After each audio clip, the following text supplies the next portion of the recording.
Well, hello, folks. Today I'm going to talk about something that's very topical, and that's how stress at work can destroy your life. So let's start off by giving you my qualifications. I used to run workshops on this, go into organizations, work with the UK Stress Management Society, and do all sorts of team building exercises. I used to go in as a stress expert and I used to explain how stress works and how bad dynamics at work could absolutely rip lives apart and send people to hospital. So let's start with that. There's my qualifications, folks. People have paid me large amounts of money to go in and talk about this stuff. So I'm going to give that to you for free. So if you stay here, you're going to save yourself potentially money and possibly your life if you are stressed at work. So there you go. And that's not a massive claim. That is the truth. Because if you're stressed at work, it can absolutely ripple and you can end up in A&E or an early grave faster than any other route. Well, maybe not faster than any other route, but as certain as any other route. Because stress at work, it amplifies. It amplifies, folks. It amplifies. It's the death of a thousand cuts. It's you letting stuff go. It's you sucking stuff up. It's you tolerating bad behavior. It's you putting up with arseholes for way too long and then taking it home. Then the impact that has when you go home and you're stressed and you're bitching about your work situation and how that influences every aspect of your life. Well, that's the short version, folks, because that's what happens. That's what happens, folks. That's what happens. That's the bottom line. And you might be telling yourself, well, I need this job. I can't afford to step out of place. I can't afford to speak up about this bullshit. I can't afford to change anything. I would never get the same amount of money in other places. So let's go back in time. Let's go back in time, folks, back in time, back in time. So once upon a time, a young boy who was 17 joined a Japanese merchant bank in the city and went in to see every single day people that had been working there for 15, 20, 30 years, watching zombies walk around, watching people more dead than alive, people with no purpose, people who are absolutely drained, people who on a regular basis would tell you exactly how much longer they had to go until their retirement. And I would watch dead people. I actually watched a documentary, or not documentary, I watched the thing Walking Dead. Walking Dead, the zombies walking along like this. I'd seen that in the bank years earlier, folks. Zombies walking around in the bank. Now, all of my family were delighted I'd got this job in the bank because all they were looking at were the pound signs, folks. Steady career. You'll get looked after there. You'll be able to buy yourself everything that you want, except the bit they don't tell you, you'll be a miserable bastard along the way. And people will know if you're regular to my channel, I have this gift and curse where I can put myself in positions or relationships or situations and I can project forward in time and see what the ghost of Christmas future comes to visit me very swiftly. And it didn't take me long to realize that if I stayed in this environment, that I would soon be shackled with a pair of golden handcuffs and I would be miserable for the rest of my life. True story, folks. True story. That's how I got out of banking. I lasted 2 years. And the only reason it was so long is because my family were so happy for me and it kept them happy. And I had this issue where I thought, well, is life about keeping everyone else happy or is it about me being happy? And luckily, this was the work situation. That realization arrived very early in life. So, bottom line was, I left banking. I went traveling. I did loads of backpacking. I went traveling. I went exploring the world. I ended up in nursing. I ended up seeing what stress did to people. And then I eventually left nursing and became a stress management expert, an expert. What am I an expert in? Well, I actually did a bit of nursing. I've looked after people with heart disease. I've worked with thousands of people at the other side of the stress response. So I'm not just some rando that did a couple of courses or said, oh, I got stressed at work and now I'm an expert. No, I actually feel that I warrant expert status in this area, folks. I am very, very, very well qualified to talk about this. So let's talk about the reason why it happens. So people that watch this channel or watch a lot of my videos will probably know this, but let's start with the stress response. How does stress work? So let's start here. Back in the day, back when we were at the start of evolution, when we were probably cavemen running around, the stress response was there because you'd be sitting there with your family, minding your own business, having a nice little picnic one day, and a T-Rex could turn up. And then you needed to run for your life or fight for your life. And that's what the stress response is there for, to keep you alive. Keep you alive. Surge of adrenaline, fight or flight, ready to kill things or to run for your life. It really is very primal response. It's designed purely with one intention: to keep you alive, to flood your body with chemicals that will get you operating at peak performance instantly. Instantly. So the stress response isn't a bad thing. It's a good thing in that situation. And even fast forward here in time, you could be in the jungle, could be a lion turns up. You could be in a situation where your life is in danger and the stress response will be good. It will be good. Somebody starts running down the road with a gun, stress response. You want to be able to get out of the way or arm yourself up or whatever it is you're going to do, fight or flight. I'll always go for flight as the best option, folks, but sometimes you've got to square up. You're caught in a corner. Caught in a corner. So the bottom line is that the stress response is not a bad thing. It's a good thing, but it's designed to keep you alive. Unfortunately, our brain hasn't learned to tell the difference between a real threat from our life and somebody pissing us off. Somebody pissing us off. Passive aggressive comment, the eyes rolled, the little jibes that come your way that can fire you up and make you feel like in that fight or flight zone.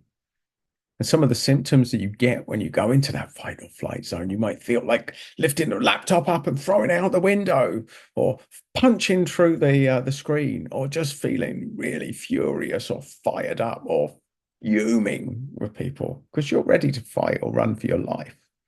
Same response.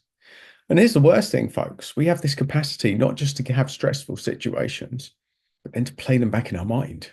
We see it again and again and again and again and again and again. More stress, more stress, more stress. So somebody or something will stress us once, and then our brain play it back. That bastard, that bitch. What did they do? How dare they? How dare they do that? More fight or flight, more fight or flight, more fight or flight. And if you're getting that all day at work, if you're conflicting with people, fight or flight, fight or flight, fight or flight, it's exhausting, folks. It's quite possible, because you're being fired up to fight for your life, that sleeplessness is very apparent there. Very common if you're thinking these things. Your brain is like, there's a threat on my life here. It's trying to keep you awake for your own safety, because it doesn't know the difference between you just replaying the same old story in your brain and a real threat to your life. So your body is not misperforming, it's keeping you alive. You are just programming it with the wrong information, giving it the stress response, another stress response, another stress response. And here's the worst thing: if you're doing that at work, you're probably going to go home and you're going to want to dump. It's like passing a ball of stress, like a rugby ball down the back line. You just want to pass, get rid of it, pass it to someone else, pass it down the line. Somebody stresses your boss at work. They come down and stress you at work. You might stress one of your colleagues if there's anyone below you, and then you might bring it home. Start stressing your partner, start stressing your kids, start stressing your friends, start dumping on them, telling them these stories of woe, telling them these stories of things that went wrong at work, passing it down, spreading it like a cancer. It's like a cancer, folks. Stress is like a cancer if you don't learn to manage it. So there's the bad side, folks. There's the bad side. What do we do about stress? How do we manage it? What is stress management? How do you effectively manage your stress? So there's two ways, folks. two ways, two strategies when we talk about stress management. Firstly, is to reduce the stress that we're getting. And the other one is to build up resources that help you to reduce the stress. The best thing is to get rid of the source.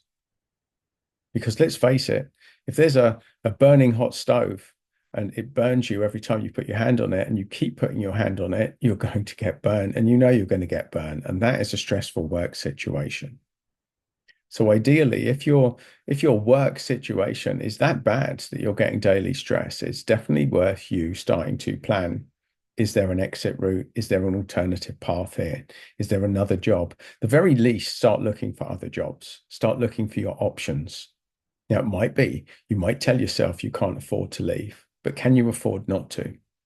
Because one thing that I can tell you for certain is that unchecked stress, things that don't get any better, will only lead to one place, and that will be a hospital admission.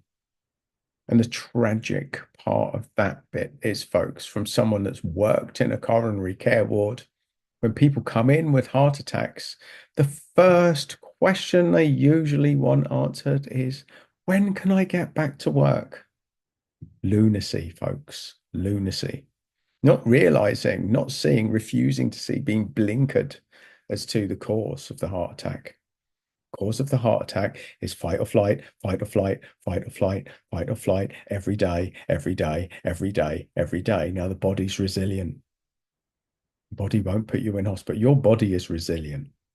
And it takes years, sometimes decades of daily stress, daily stress, daily stress, daily stress, more stress before you'll end up in a heart attack in a ward. But as sure as the sun rising, if you go keep that going unchecked, it will only lead to one place. It will only lead to one place. So the ideal thing is to find something that you enjoy doing that maybe pays not as much, but will keep you alive for longer, that will enable that you can go home happier, be a better person when you go back home, when you interact with your family, be less stressed, more calm. So that's the main one. Get rid of the source. So many people tell them themselves they can't afford to leave. But ask yourself this question. Have you explored the options? Have you explored the alternatives to this, folks?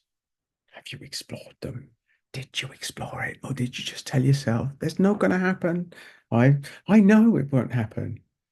Because there's all sorts of hidden unconscious things that keep us restricted, that keep us in those golden handcuffs, keep us in that terrible situation where we're stressed every day, folks, every day, every day. I've worked with people that committed suicide because they didn't talk about this stuff.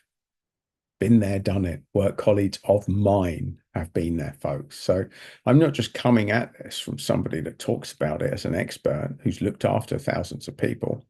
It has personally affected me. Unmanaged stress at work, people not identifying the signs and symptoms at work, people feeling terrible about themselves for not identifying the signs and symptoms at work. And even worse, if you're a person with a conscience and you're not a narcissist or a psychopath, but then the beating of yourself up that you could have maybe done something about it, or that you didn't recognize it, or maybe we could have done more. Been there, done that, folks. That's the other side of this. How stress affects others and how our stress might affect others. Now, we might be guilty without even knowing it of people feeling suicidal if we don't manage our own stress because we pass it on. We infect others when we don't deal with it. So that's it. Take away the source is the best way. Then resources to manage stress. One of the best resources you have to manage stress is your breathing. And you might be thinking this is too simple. The most powerful realizations in life are usually the simplest. Your breathing controls your mood. The fastest way that you can start slowing down a physiological stress response is to hold your breath.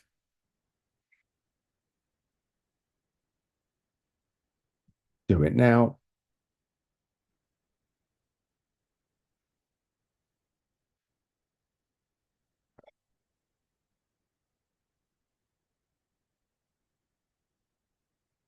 That's the fastest and most effective stress management technique that I know. Do that again. Slower, deeper breathing.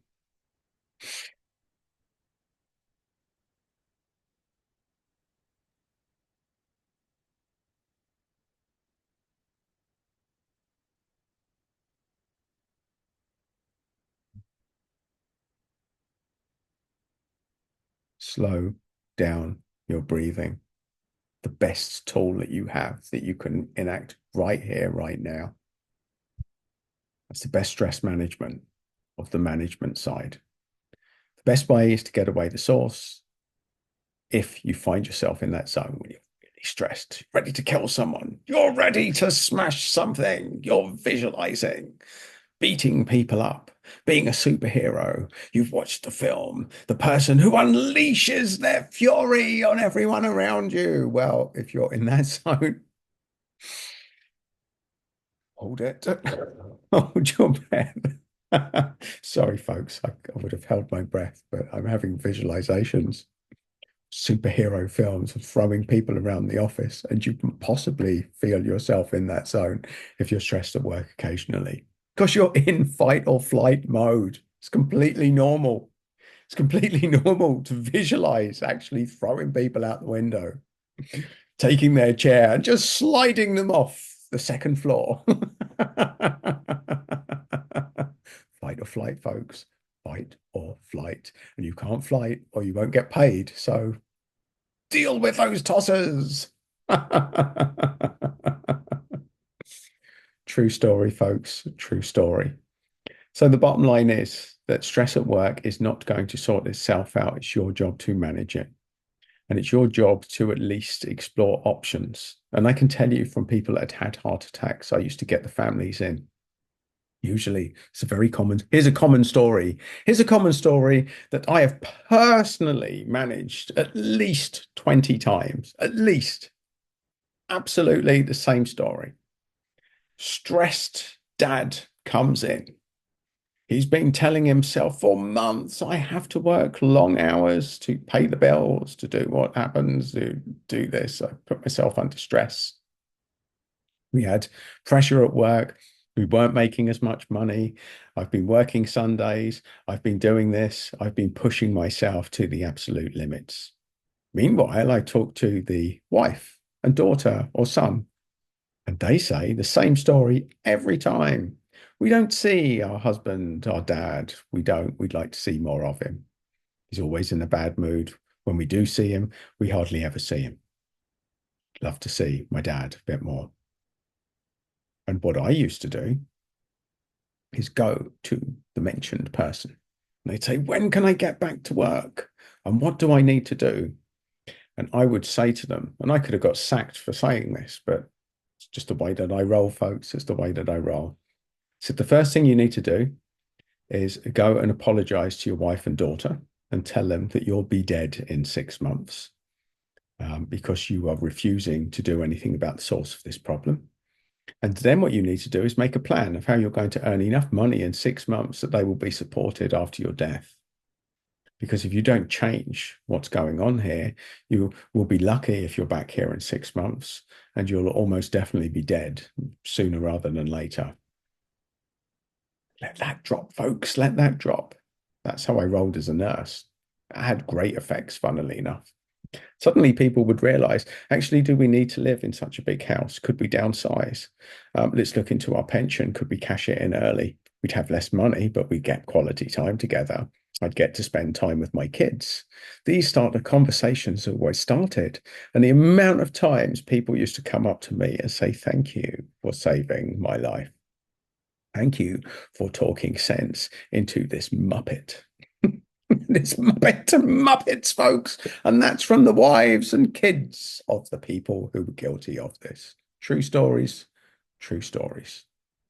So, folks, that is stress at work. That's how it influences your life. And that's where it will lead. This is the ghost of Christmas future for you that are in that position now. And hopefully you'll get to see this before it manifests down. And for the record, folks, stress at home can just as easily infect the workplace as stress at work can infect the home place. The two are in, inextricably linked, folks. Two are linked. You've got stress in one, it will infect the other, like a cancer, like a virus, carrying it from the office to the home, carrying it from the home to the office, because personal relationships and work relationships are the two long-term factors that are always present in stress management, in last stage illnesses, in cancer, strokes, and in heart disease, folks. Heart disease, cardiovascular disease, strokes, heart attacks, cancer. A common link is long-term stress, continuous daily stress at work and at home. Usually one drives the other, but they all infect each other. It's like a carrying a virus and not seeing the cause, folks. So there you go. Hopefully this will wake you up. If it doesn't, well, consider yourself warned. Consider yourself warned, folks, because I'm an expert. Look, I know this stuff. And I've specifically seen it right at the end stage. So there you go, folks. I was driven to record this video today because I feel that there's people that needs to hear it. And if you're that person, if you're still watching now, then you are that one that needs to hear this. And I strongly suggest that you subscribe to this channel if you haven't already for more hints and tips that could save your life. And I'm not underplaying that, and I'm certainly not bigging myself up, but that's the reality. If you're watching this video and the stuff that I've said up until now is still resonating with you, then your life is at risk. And you need a voice of reason. You need to listen to somebody that you're going to listen to. And maybe you'll listen to me because I'm not your other half and you're not trained in ignoring my voice just yet. So there you go, folks. I would play the track to Staying Alive here because that seems like the appropriate outro to this one, folks. But that's what it boils down to. If you'd like to stay alive, subscribe, folks. Show this video a bit of love. If you've got any questions, ask me. And if you want more content, it's just there. Good luck, folks. Staying alive, staying alive. That's what I want for you.